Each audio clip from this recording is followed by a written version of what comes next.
Good evening. Welcome to Washington. I'm Bret Baier. The GOP presidential candidates are back on the campaign trail today after battling it out on stage during last night's second primetime debate.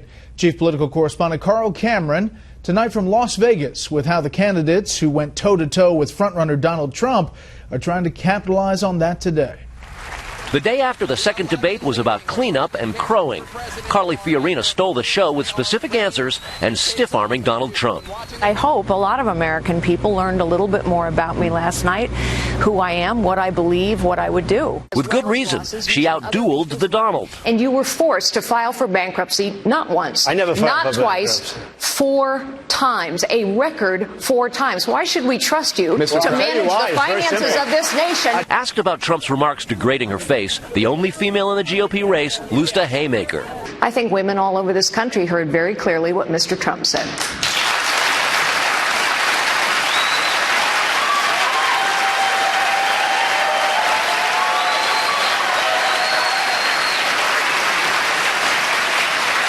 I think she's got a beautiful face, and I think she's a beautiful woman. Jeb Bush sparred most with Trump, who got the most airtime, but still complained about the format this morning. The biggest problem I had was 3 hours is too long. Bush's high point came when Trump criticized his brother's foreign policy. Your brother and your brother's administration gave us Barack Obama because it was such a disaster those last 3 months that Abraham Lincoln couldn't have been elected. You know what? As it relates to my brother, there's one thing I know for sure. He kept us safe. I don't know if you remember, Donald. Bush had no complaints this morning. It went great.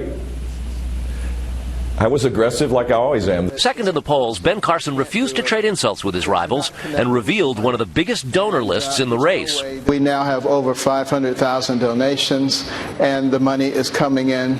For others, Trump trashing is a staple.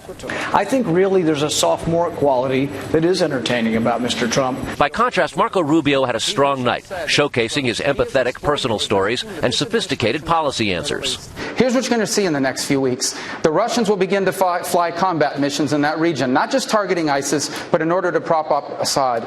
He will also then turn to other countries in the region and say, America is no longer a reliable ally, Egypt. America is no longer a reliable ally, Saudi Arabia. Begin to rely on us. Scott Walker needed a breakout moment, but got the least time of anyone. I may be an entertainer because I've had tremendous success with #1 bestsellers all over the place, with The Apprentice and everything else I've done.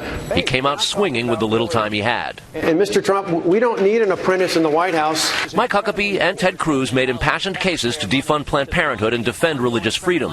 John Kasich and Chris Christie had similar rejoinders for the bickering. For the 55-year-old construction worker out in that audience tonight who doesn't have a job, who can't fund his child's education, I got to tell you the truth. They could care less about your careers. They care about theirs. For the first time in months, it's not Trump but Fiorina dominating the news, and that drives polls and donations. And Fiorina has a fundraiser this evening in California. Donald Trump is in New Hampshire, and tonight Jeb Bush, who had a fundraiser himself this morning early in California, has a meeting here at a community center in Nevada, the home of the first Western Conference caucus next year. Brett. Carl Cameron in Nevada tonight. Carl, thank you.